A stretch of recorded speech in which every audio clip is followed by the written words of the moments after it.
Welcome to the podcast, Speaking to Influence, Communication Secrets of the C-Suite. I'm Dr. Laura Sicola, your host, and our focus is on mastering communication as an essential leadership skill so that you can command the room, connect with the audience, and close the deal in any context. This week, speaking of context, I want to be a little bit more context specific. Specifically, the context of the world of mergers and acquisitions. And in that space, my guest this week is Dan Bradbury. Dan is the author of, I love this title of the book, Turnover is Vanity, Profit is Sanity. I'll give you a moment to think about that one. He's founded, built, and sold 2 companies. He's bought 5, and he's invested in dozens more. I know people who do that with shoes. He does it with companies. We're going to dig into that. He's also led 15 mergers and acquisitions and is the father of 3. Dan, welcome to the show. Laura, thank you very much for having me. Now, what is your fun fact? My fun fact is, as a teenager, I got the bronze medal in the Speed Reading World Championships, which isn't quite as sexy as it sounds, but I was once documented as an extremely fast reader. That is impressive. And have you maintained that reading speed? I'm ashamed to say I have not. I still read at quite a clip. I've got a reasonably extensive library here, but it's a physical skill that needs to be maintained. So I've definitely slowed down somewhat, but I'm still probably reading 1 or 2 books a week. So I'm still going at quite a pace. That's impressive. And at your fastest, what was your words per minute rate? Not that I have any context for comparison, but yeah, I mean, I will answer your question, even though it does depend on what material that you're reading. Sure, of course. So fiction versus something really high tech, right? Yeah, when I got the bronze medal, it was I was clocked at 3,000 EWPM, which stands for effective words per minute, which is roughly translated. They take your reading speed, they give you a comprehension test. And if you got 75, if you read 10,000 words a minute and you got 75% comprehension, it would be adjusted to a 7,500 effective words per minute. And that's how they decide who is the quickest. So you don't just flick through the book and say, I'm done. Right. Wow. That's impressive and terrifying all at the same time to think that you can process that much information all at once, but inspiring. I'm going to go with inspiring as the key takeaway for me on that one. So from there, tell us a little bit more about your company. What is your organization? Look, company, that's clearly, let's be a little bit more focused. Your personal Dan Bradbury world. What's your 30-second elevator pitch? Yeah, my 30-second elevator pitch is that I help 7-figure CEOs scale up their companies and either scale it up and grow through acquisition or prepare to exit their businesses. So really, we're known for turning business owners into strategic decision makers and financial geniuses. So said a different way, in a more story-based way, when I was a lot younger, I was able to do what for me back then was a very large exit of a company. I built, scaled, and exited a company. And then I realized that there were an awful lot of business owners that needed to know the business tools and skills to be able to do that themselves. So did I hear you say that you were a teenager when you sold your first company? No. Okay. I was in my 20s. I was a teenager when I started. I was in my 20s when I sold it. I wasn't quite that quick. It's still gone fast in my space. I'm a little bit older than that, and yeah, it's not happening anytime soon. So very impressive. What I'd love to dig into with you today, having done 15 mergers and acquisitions or M&As. First, actually, let's define those terms for anybody who's not really familiar with this space. Difference in like one sentence of sorts between merger and acquisition. What's the difference? Yeah, I mean, to be honest, it's an oversimplification. It's a shorthand. A merger is when you put 2 companies together and they are combined or they're kind of equal partnership. And an acquisition is when you are acquiring a target. So normally the assets of the company are purchased or the parent company owns a subsidiary. So it's about whether or not they come together, that would be a merger, or whether or not one buys and consumes the other or goes over the top of it. So like one mega advertising agency that buys up a small mom and pop shop kind of a thing and gets their clients along with it. Got it. Correct. Okay. Yeah. So with that context and looking at the kinds of communication that would be necessary in the, I would imagine, rather extensive process of from exploration to signing on the dotted line and done deal, and really beyond that, because then there's the actual integration part that's required and all the people stuff that goes along with it, all the different communications that go along with that, orally and written. Of course, we'll focus on the oral.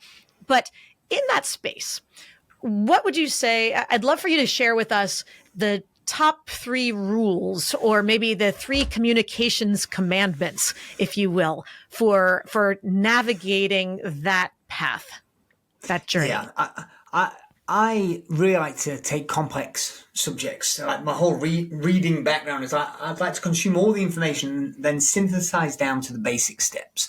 And I think that, unfortunately, the M&A world has got a bit of a bad reputation, but deservedly so, in loads of bankers and lawyers and accountants all charging big expensive fees. But I do kind of simplify it down to 3 kind of key communication rules, or commandments, if you will, for M&A. Number 1 is connect personally. So what that means is, not when we're talking about Meta or Google, but for a small business owner, anything that is, certainly sub 100 million, but certainly single digit millions, low 8 figures, it's done on a personal level. In other words, unless the acquirer or unless the person that's selling, the vendor, knows, likes, and trusts you, you're not going to consummate a deal, right? So, and I learned this the painful way myself. I'd go out there, I'd try and buy companies, and I'd have all this clever stuff, and I'd speak all this spiel, but they really didn't care. So, what's the cliche? People don't care about how much you know until they know how much you care. So the first thing is, know that it's a sales job, whether you're buying or selling a company, right? Because M&A, by the way, it's the same set of tools, just the other way around, whether you're selling a company or buying it. You've got to connect on a personal, human level. It's a sales job. How do you create influence? How do you create connection? How do you create rapport? So that's rule number 1, connect personally. Okay. Number 2 is, I think you've got to really understand their motives. And some people are listening to this and thinking, well, this is just sales. Yeah, it is, just at a slightly more elevated or strategic level. In other words, if somebody is trying to buy your company, you think you need to sell them your business. That's not true. Okay, why not? My experience is that they're not interested in your company so much as what your company can do for them. Normally, they're rolling up, which is an M&A term for putting multiple companies together to have synergies. So if I have 5 shops, I've got more buying power, so I can get a discount when I'm buying in the goods, right? Or I can get sales synergies because I can now sell my products to my newly acquired company's customers, and vice versa. So I can multiply my sales from a lower cost base. So whilst the attractiveness of your company, Laura, is of interest to me and helpful, it's not what's going to keep me over the edge. It's really about understanding how my company fits into your bigger puzzle. So what are the objectives? What are the strategic objectives that your company has? And that's what I've got to understand to make the sales job. So it's a consultative sale is another way of thinking about it. I'm not trying to just cliche used car salesman person you and just shove it down your throat. It's about asking the questions. You've got the rapport, understand their motives, their strategic motives, and your company is the perfect solution. So that's number 2. And then number 3, and this is the one that normally gets a huge bit of resistance. Okay. And it used to be my biggest area of hatred was articulate your numbers. Said differently, I used to be, I'm an entrepreneur. I don't do all that numbers accounting mumbo jumbo. Leave that to the accountants to explain and figure that out. But ultimately, somebody's not going to write a 7 or 8 figure check for your business unless they understand what's going on, and if you're not able to communicate that clearly and elegantly in a way that they or their CFO can understand, you're going to get nowhere. And of course, what most people miss, Laura, is they're unable to articulate their own numbers because they're unable to have a good conversation with their own CFO. They see their CFO or their accountant as this alien being. And I'm not going to lie, accountants are a strange breed. I've got a few that are close friends, and they are cut from a We different definitely have cloth. our different languages. That's for sure. The accounting world has a very specific code unto itself that is quite Greek to me. 100%. And so as a CEO, I needed to learn to be like a translator, right? Like, how do you translate this accounting linguistics? And how do you unpick that in a way that entrepreneurs or business owners really understand and can use? It's not just this thing that's parked off as a necessary evil. It's pack and parcel, especially when you're trying to grow through acquisition or if you're trying to sell your company. Once you've got the report and you understand the motives, really it's a financially based decision because it's an ROI conversation. And most CEOs abdicate from that responsibility. I certainly did, and that cost me an awful lot of money. So let's back up and unpack that, because we just got three really clear commandments of sorts for when you're exploring the possibility of buying or selling your business and or merging your business with someone else's business. So I heard number one was connect personally. Number two was understand the other person's motives, whether the other person is the buyer or the seller ostensibly. And number three is to be able to articulate your numbers, particularly if you are the seller, if it's your company that you'd like somebody else to buy out from you. So let's back up a little bit. Connecting personally. Now, when you've been on either side, because you've bought companies, you've sold companies, et cetera, where would you start? Because it all seems very impersonal to say, I've got a company, I'm selling a company, which may or may not have tangible assets, may be more intellectual property. Are there people involved with this? And that other company that is, whether it's assuming they're the buyer, again, very big. How do you get to know someone personally? And I would imagine that it's a really emotionally charged conversation and relationship that you're getting into when you're looking at selling your business as well. Is that accurate? Yes, 100%. Very much so. And so I don't know how I come across, Laura, because we don't know each other very well yet. Albeit I'm enjoying our conversation so far. But I am naturally very, very introverted. And okay. So as much. And I'd be willing to bet that the vast majority of the people out there, based on this conversation so far, would not have guessed that. That's just my hunch. Yeah, quite. And so it's a learned skill. And one of my fundamental beliefs is you can learn anything. So the reason why I say that is, I wish the world wasn't this way. Perhaps some of the people listening might be able to relate this. Like, I'm a very, by nature, analytical. I'm introverted and very analytical. That's my tendency. My wife's very much the polar opposite. But she's the one that's the life and soul and everybody's best friend, and I'm the one huddled in the corner not wanting to talk to anybody. That's pretty much how our relationship goes. But the reason why I share that is to connect personally. It's understanding them as a human being, and it sounds so trite and obvious and simplistic, but I'll naturally lean into understanding the numbers and the ROI and how can we drive revenue and the profits and and yet, let me tell you a story. I by a mutual friend, I was very fortunate about a year and a half ago in 2022 to get to know a self-made billionaire.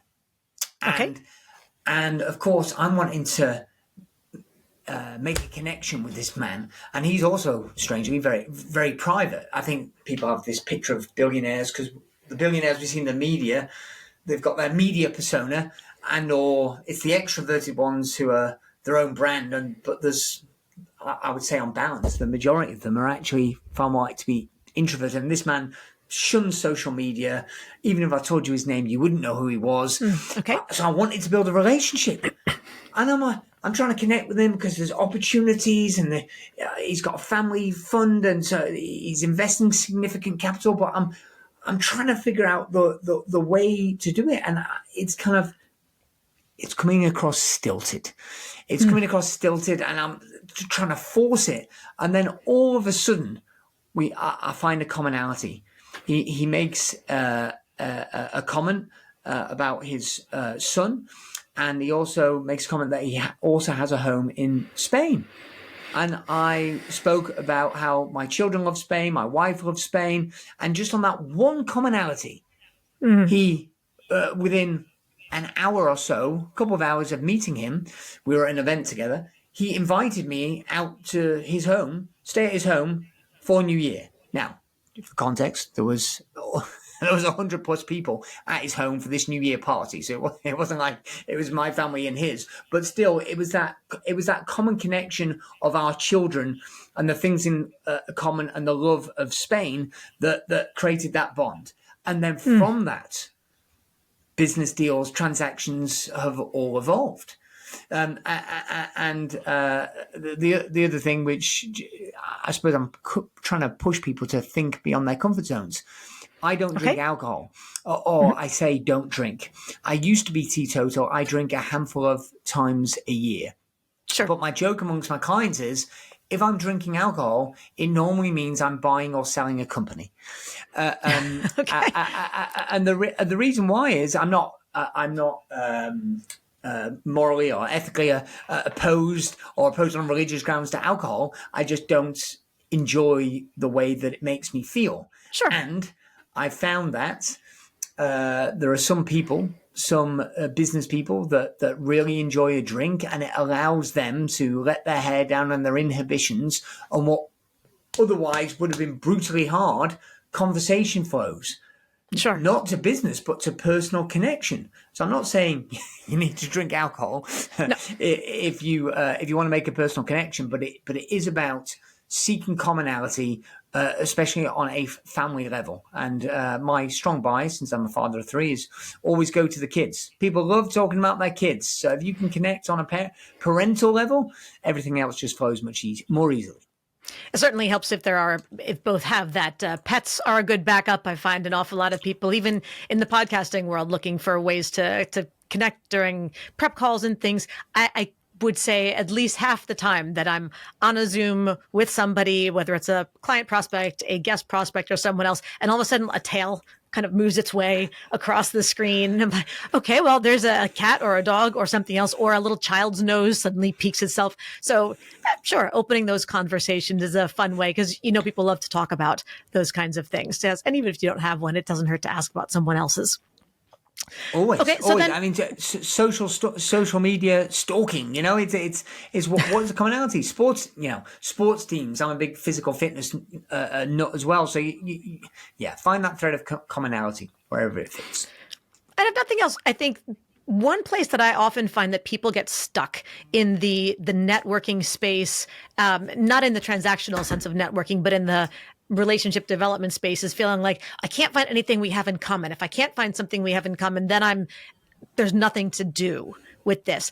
And I think it's an easy way to approach without the pressure necessarily can be simply recognizing that everybody is interesting on some level. Your job is just to figure out what's something really curious that you could learn about that person that would make them interesting. And at that point, if you can dig a little bit more to find something that you find genuinely interesting and unique about them, there may be a commonality in there. But if nothing else, you found something that you found interesting, and that's a much more better conversation. It never ceases to amaze me, because sometimes people go, "Oh, Dan, you're so well connected. And I've been fortunate to meet some really high-level entrepreneurs. And they go, but you meet them in the weirdest places. And so I got to meet a guy called Steve Bennett, who was the only entrepreneur to top the Sunday Times Fast Track 100 list, which is our equivalent of your Forbes list in the UK. Okay. He's the only person to top it, I think, 3 times with 3 separate companies. Wow. And I didn't seek him out. Do you know where I got to meet him? Where's that? In my local gym. He was, I think people believe it's about, or I believed it was about, I'd have to say all the right things. And with age, I've realized you just need to keep your eyes and ears open. So this gent, he walked in and he was in gym kit, so he didn't look wealthy, but he was on the phone. He had AirPods in, and he was on the telephone, and you could tell just he had the gravitas Sure. There was He some was still weight running the behind board his meeting, even though he was standing in a room full of And I just knew it. barbells. And correct. And then I was like, "Hey, how are you?" And we spoke about the weightlifting. We were both using, like, it was on the squat rack next to me. So we were talking about weightlifting, and then I was like, "Hey, great. I got sent to your business owner." Started a dialogue, and then a friendship, but it started in the gym. So the moral to the story that I'm taking from this is just not being afraid to strike up conversations on even small topics, but to connect with people first on a personal level, even before looking at the business details of sorts. 100%. And it's not about you. So most people's resistance is because I'm worried about what you're going to think about me, how you're going to judge me. And actually, I've learned over time, people don't care about you. Yeah. they care about themselves, and if you can find the thing that they're interested in just by listening, Yep. You mentioned, your child. You mentioned dogs. You've whoever you're speaking to is already giving you signals all the time, but we miss them because we're too busy in our own heads rather than being out there with the other person. Absolutely. And I often have thought about the way people listen in conversation is like if you've ever watched children on a playground playing double Dutch jump rope, where they've got the two ropes that are spinning at the same time. And if you've ever been the person who's trying to jump in, you're watching the rope spin, slap, slap, slap, slap, slap, slap on the ground. And you're rocking back and forth, waiting for that perfect opening when you could just jump in. And I feel like that's how we listen in conversation. We're watching the other person's lips just flap, flap, flap, flap, flap. And we're waiting for a chance to jump in without really paying attention to what is the rhythm telling us, what's the information that we should be absorbing instead of just waiting for our turn. And if we're going to get caught up in the ropes or make a clean entrance. So there's my little analogy for the day, sports wise. Right. You just triggered a thought in me. What's that? Which was, I don't know whose quote this is, so I can't attribute it, but it's not mine, which is, leadership is asking somebody how they are and actually giving a crap about the answer. Right? Like actually caring what they say. And that, I heard that years ago, and it really struck a chord with me. Because so often it's like, oh, I've got this narrative. How are you? And I'm just trying to lead or steer, I think I'm trying to lead or steer or move the conversation. I've got an objective that I'm trying to hit. But actually, if you want influence, it really actually connect. Yes. So, I think that's even harder here in the U.S. because in most parts of the U.S., the question, how you doing, is really just a synonym for a hi. And the answer to how you doing is, how you doing? With an equal head nod as you pass each other in the hallways and keep moving on your way. There's no literal question being asked, nor is an actual answer requested in the process of it. If someone stops and says, well, let me tell you, you go, wait, what? You're going to answer me? No, I don't want to know. I'm going to get coffee. No, dude, no, stop. So, okay. So we've covered an awful lot on question number 1, commandment number 1, connecting personally. Let's get into number 2, understanding the other person's motives. What are the conversations involved that in helping us to understand that better? If that's commandment number 2, we got to hit that one hard. Yeah. So let me put it this way. It's never about the money. Okay. So that seems contrary to if you think about people trying to sell their concept. A company, well, I want to get a load of money and I want to be out. It's like, okay, so yeah, but if you ask them, but why? If you get underneath it, it's like, well, I want to be retired. Well, why? Well, I want to move to a different country, or I want to pay off my mortgage, or I want to, and they'll tell you a whole list of kind of ends goals. But they may have simplified it to be, I need to get this dollar amount for my company exit. And you've got to take it back a bit. Like you loop back this conversation earlier and say, let's wind this back, or I'm paraphrasing slightly. If you can really get underneath that, really what's their intent? What's the reason why that they're doing something? Because the same is true on the buying side. If they're trying to buy a company, go, yeah, I want to make more money. I want to grow. Well, okay, for what purpose? And it might be that behind that is they're trying to go for a legacy, or it might be behind that is I'm trying to float it on the stock market. But even then it's like, well, for what purpose? And it might be an ego check. It might be trying to prove themselves. I had one person that I knew that was really radically driven, but it was effectively to prove to his father that he was worthwhile.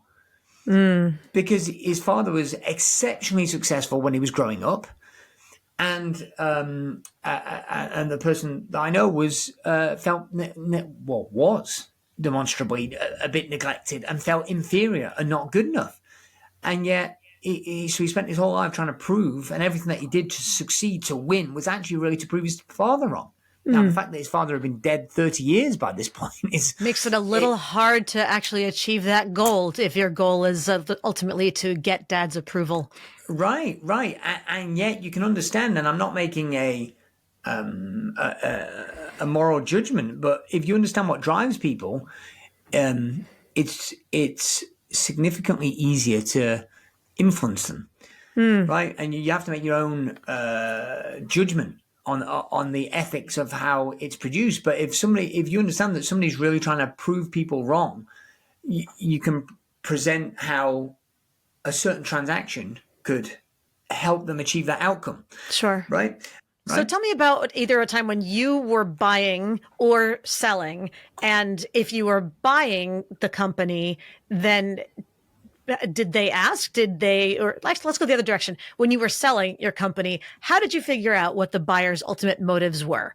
Did you just say, let's get, because I've heard the expression that when you want to really understand someone's motives, you have to ask why at least 6 times, because it's not until that kind of 5th or 6th level that you finally get through all of the superficial stuff, and you just have to realize what's deep down really has been driving someone their whole life, their thoughts, their fears, their concerns, their utter desires. How did you get to that point? Slowly and painfully. But I'll tell you the trigger moment. So, okay. 12, 13 years ago now, I had a very serious brain injury. And I was in an accident, I had a brain injury. And as I was rehabbing in hospital, I realized that I'd been living at a fast pace for too long. And I wanted to take some money off the table and create some more security for my family. By most people's standards, I was financially very well off, but because I'd lived in a high-paced, high-leverage way, if I'd been unable to work, which I thought might be the case, my family wouldn't have been set for life at that point. So I decided I wanted to sell off a company and cash in some chips and, make it so, right, great, I'm done now. Everything from here on out is fun. And I took this company to the market and I got some offers, but I was disappointed in the amount. And as part of this process, I'm kind of struggling to make it work because I'm trying to sell my company, sell its merits. And in the process, I happened to tell a supplier that I was a reseller for. So that particular company, which is a marketing agency, used to resell a piece of software, a piece of marketing software. And I told them, look, I'm going to go through the sales process, and so I'm not going to be able to supply you anymore. And they were like, oh, no, what do you mean you're selling the company? And they said, they said, tell us more, like, we might be interested. And then I was pushing on them and selling to them the same way. And I could say, yeah, no, we wouldn't be interested. And all of a sudden, it was like I had an epiphany when I realized this is what I'm getting every time. And so I just stopped in the meeting. I said, look, ignore all that. Tell me why you're concerned. You're concerned that I'm going to sell the company. Why? And so I just explicitly asked them. And they said, well, because, we're not going to continue to sell our products down your channel. And I said, okay, so what is it you want? And they said, well, continued products. And I went, no, that's not what you want. What do you really want? Which is really just a different way of saying why in more depth, right? It's like, hi, how you doing? That's nowhere near as good a question as, hey, Laura, how are you doing really? Yes. Right? It's a little more weight. And they said, well, well, okay, we're trying to grow and we're struggling to grow our software in your part of the world. And I went, huh. So you're going to lose this because I'm going to sell the company. But if I could be the vehicle to grow you in this part of the world, why wouldn't you buy me? And you could see the cogs whirring around. And they went, huh. We'd never really thought about that. And then I asked, he says humbly, a really great question, which was like, what would it have to look like for it to really, really work for you? Great question. And this is really a segue, into the third question, or the third commandment about articulating your numbers, because it's crossing the bridge from understanding their motives. They said, look, we need to sell, X many units of our software into the United Kingdom, which is where my company was. And they said, and we're currently running at this level and we want to be at this level. And I said, okay. And they said, so if buying your company enabled us to hit that target, like that would meet a major strategic objective, because this was a company that was looking at the time to float on the NASDAQ, and it was owned by a major kind of VC firm, that a name that everybody listening to this call would know. And they said, that's like a major, major objective for us. And I went, okay, great. So help me understand, what does that look like? If this could do that, how many units is it? And they said the number of units. And I said, okay, truthfully, I'd have to explore. I said, but what do the commercials need to look like? And they got into articulating their numbers first, which was helpful for me to be able to then come back to them and pitch how I could help them reach their objective. And they said, and I'm making these numbers up now from memory and or for confidentiality, which is they said, look, our customer lifetime value is $20,000, and we can allow for a customer acquisition cost of, $3,000 per new user of the software. And so, if you sell if we can get X many hundred units from the acquisition of your company over the next 12 months or 18 months or 24 months, that would absolutely justify our purchase. Right? So so I had my monetary number that I wanted to hit, which was at that time it was a low 7-figure number. And I just needed to divide that up. So I went away and said, let me think about it, see how this is feasible. And then I went away and I knew the number that I wanted to achieve for my own gain. Yes. Right? For clearing off my mortgage, for being financially set for the rest of my life, which was my goal. And I knew that in order to do this, they needed to get X many customers. Right. And so then I just needed to come back with a strong case for how the company could help them do that, and how that process was going to work. And so then I was able to articulate how our size of database, how our various lead generation approaches, how the company's profitability would help fund further marketing spend and customer acquisition for them, would help them hit their goal. And and then from a company that wasn't in the running, I had an offer on the table, Laura. It wasn't anywhere near as big, but I had another offer, and I was already in due diligence at this time. And yet this other company came in, the software company, at lightning-like speed, and transacted and bought the company in a timeline that the lawyer said was impossible. They said it was impossible. But what happened? There was personal connection. I really understood their motives, and I was able to articulate how my numbers could help them hit their numbers.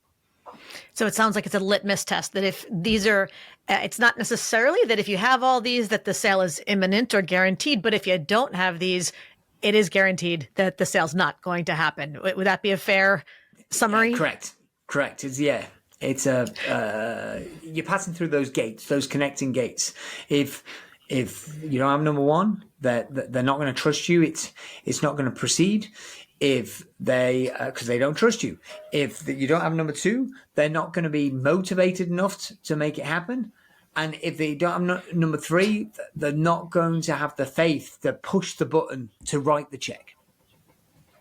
There we go. 1, 2, 3, push the button, write the check, sell the company, and you're secure for life. Okay, that might not exactly have been the lesson to be taken from this, but it certainly is a launch pad to get us all moving in that direction. Dan, I know there's so much more that we could be diving into deeper and wider. Unfortunately, we are just about out of time today, but I believe you have a gift that you'd like to give to our audience today. What is that? Oh, yeah, great. So look, I want you to learn about your companies. We have a business profit maximization scorecard. So if you go to the homepage at danbradbury.com, you answer some simple multiple choice questions, and you'll get a custom 20-page report that analyzes your business in 10 different areas and shows you how to maximize the profitability, which will also rhyme with maximizing the value of your company if you are looking to sell it. Interesting. Okay, so for all you business owners out there who've ever even just had one brain cell kind of toying with the idea of maybe someday what this could look like, go to danbradbury.com and find that business profit maximizer scorecard. Did I get that right? Yep. No, you did. You did a great job. Love it. And Dan, share with one more time the title of your most recent book and where people can find it. Yeah, so turnover is vanity, profit is sanity. 9.5 steps for improving your profits and cash flow is available on Amazon and all the good places books are sold, along with my other book, Breeding Gazelles, Fast Growth Strategies for Your Business. And also, well, if you're still listening, I'm going to take that as a good sign. Feel free to check out the Dan Bradbury podcast as well for all things business growth. Absolutely. Absolutely. And it was Breeding Gazelles. Did I catch the subtitle of that first book that it was 9.5 points or tips or something along those lines? 9.5 points. Why a half? Gotta know. Just cut to the chase. The cut to the chase is as I wrote the book, I was building it as I wrote it, and it started with 9 and it ended with 10, and really it's kind of like a sub-step. So it's 10, but it's arguably 9. So in the end, I was like, okay, it's a better conversation piece. Debating whether it was 9 or 10 and to separate it out. And in the end, I went, you know what? I'm just going to call it in the middle. So 9.5. I love it. 9.5 points. I love it. That's terrific. Well, it was great talking to you, Dan. How else can people learn about you or connect with you? The best place to go is danbradbury.com. Links to all the socials are on there. Obviously, the book and the podcast. Sounds good. All right. Well, thank you so much for joining me today. I've learned a lot. I bet everybody else out there has too. Thanks for having me, Laura. And everybody, thank you, as always, for listening. Be sure to subscribe if you haven't done so yet so that you never miss an episode. And don't forget to give us a 5-star rating on Apple Podcasts or your platform of choice so we can help even more people to increase their confidence, presence, and influence. And finally, if you want to download my free guide to equipment recommendations for virtual influence, including my picks for microphones, lights, and more, go to speakingtoinfluence.com. I'm Dr. Laura Sicola, and you're listening to Speaking to Influence, Communication Secrets of the C-Suite. Hi, everyone. This is Dr. Laura Sicola, and I want to sincerely thank you for listening to the Speaking to Influence podcast. If you love listening to these episodes as much as I love bringing them to you, be sure to subscribe so you never miss an episode. And please go to iTunes right now to rate and review our podcast in order to help us expand our reach so even more people can master the 3 C's to command the room, connect with the audience, and close the deal. Thanks for listening to Speaking to Influence, Communication Secrets of the C-Suite, the show for leaders who want to speak with impact. The hosts, producers, owners, and media distributors of the show make no guarantees that the strategies and information discussed will result in profit or other success and may result in losses. The opinions and statements of the hosts and guests do not necessarily reflect the opinions of the owners, staff, managers, broadcasters, or sponsors of the show. No medical or psychological therapy or personal or professional wellness or relationship advice is offered in the show. You are advised to seek counsel on matters related to your health, family, relationships, job, or other business and legal matters from licensed advisors in those areas prior to making any changes in business or lifestyle. No information provided may be suitable in your situation. As always, take responsibility for the decisions and actions you take, including the reactions they may make in your work, family, health, and life.